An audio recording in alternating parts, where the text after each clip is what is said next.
The precession of the equinoxes is the astronomical process that underlies the Mayan calendar and all ancient systems of cyclical time. And perhaps I should just say a word about what the precession of the equinoxes is. Precession fundamentally is an observation of the heavens, and an observation that at certain seasons of the year, particular markers, the equinoxes and the solstices, if you look at the background of stars behind the sun, you'll find that that background is very, very slowly changing. And it's changing at the rate of 1 degree every 72 years. And the view of mainstream astronomers as to why this is happening is they hypothesize, they have not proved, that there is a cyclical wobble on the axis of the Earth, rather like the wobble of a top that has been spinning fast, but its spin has begun to decay, and the poles of the top begin to make a great circle.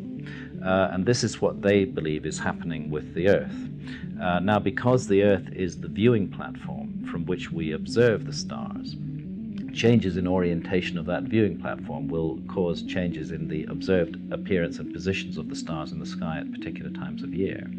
And because it's a circular wobble, the whole thing is a cycle, and in fact unfolds over a vast span of time. 25,920 years takes you back from the starting position of the clock, back fully around the clock to the same position again. So the constellation that is rising behind the sun today in our time, and for a period of roughly 2,000 years, which we're just entering into the age of Aquarius, when the constellation of Aquarius houses the sun, it will be 26,000 years, 25,920 years before that constellation again rises behind the sun. Ancient astrology in the Western world recognizes that there is this great cycle caused by the wobble of the Earth on its axis, and one complete wobble is 26,000 years. In the Greco-Hellenistic period, there were astrological ideas about how the sun shifts through the 12 signs of the zodiac. So you could divide the 26,000 year period into 12 periods, or 12 ages, or chapters.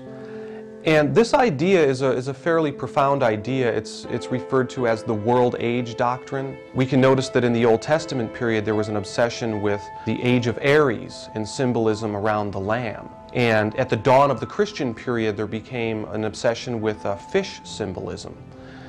And that would indicate our shift into the age of Pisces.